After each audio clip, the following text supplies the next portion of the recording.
Hi there, I'm Don Alejandro and this is my good friend John Harney. And today we're doing Two Grumpy Men, Deconstructing Leftists Part 1. Now, it's a slow news cycle, things are kind of getting peaceful, so I wanted to devote some time to actually digging down into what makes leftists. Now, we're going to start off defining our terms.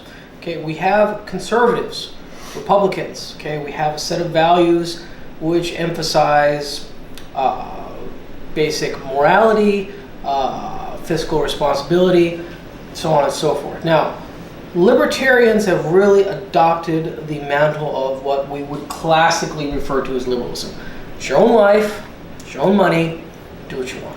Amen. Now, the problem is that leftists have started to reach towards ideological purity, and it is a trend which I actually see accelerating.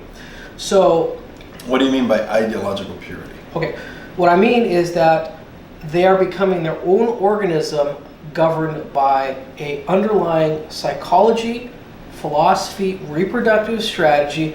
They are basically becoming their own species. And the problem is that a lot of what comes out of their mouth is very different from what they actually achieve and what they actually do. So I'm going to devote some time to that over the next few weeks. It is going to be controversial because, once again, what they say is not what they actually achieve. Now, to start off, John and I were discussing first order thinking, okay?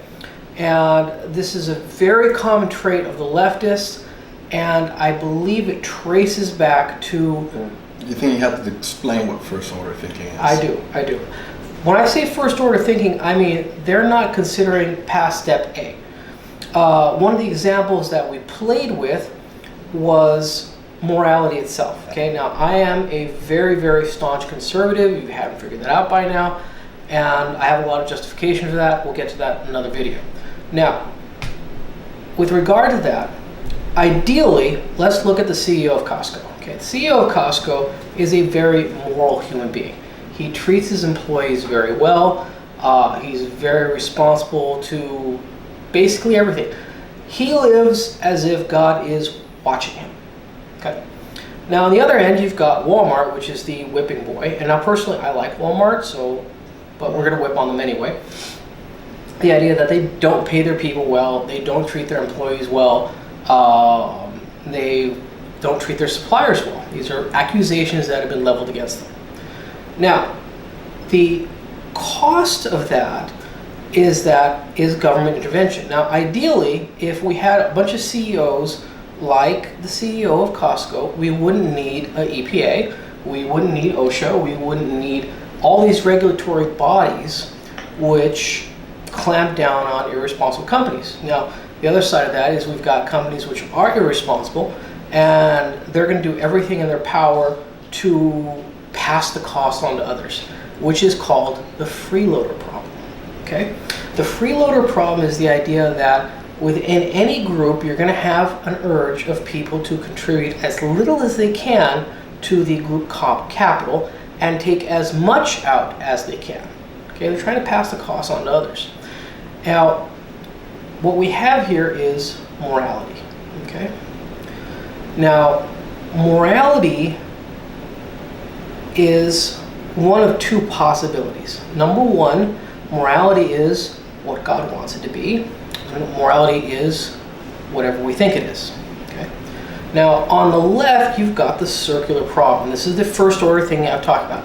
They're saying, well, morality is whatever we want it to be. Well, the problem is, if morality is whatever you want it to be, then the Walmarts of CEOs have absolutely exemplified that. They're saying, well, you know what? If good is whatever we agree it is, what's good for me is good, period. So you see how the problem kind of created itself? We don't have an objective standard, okay? Without the objective standard, then anything goes. Anything goes, all of a sudden we have to cry to someone else to save us. So, bringing things back, they didn't see how the two problems created each other. They didn't see how subjective morality led to the free rider problem, to people not treating their employees well, people not treating the environment well. That's interesting. So you're saying that the resolution for all of this is making people moral, and not and morality is achieved through some sort of belief, and so therefore anyone who's an atheist and doesn't believe in God is not moral. Well, their own beliefs are that it's not. They have to redefine what morality is. You know, to an absolute atheist, to an intellectually honest atheist, morality is a subjective thing. It's like the rules to chess. It's like the rules to baseball. We kind of agree to it, and that's as deep as it goes. So, once again, I wanted to go in with a little bit of the deconstructing the liberal mind, and the first thing. Go ahead. I'm sorry to interrupt, no, please. but I think that this is going to be more than just a two-part series. Oh, it's going to be a series. I think that I'd like to interject some more based on what you're saying now. I agree with a lot of what you're saying, but I also see that one of the problems is, how do you then define morality for people who have a different belief in deity? Do they all share the same morality? And you don't have to answer this now. No, actually, this is a stock question. I'm going to answer it now because we're running out of time and we have to cut it close. Okay. But I think that for the next one, I think that's what we want to talk about. Okay. How we define that, because do different religions then have different morals? Do they have a different way of viewing how that morality should be interjected into your daily life and how it affects people around you?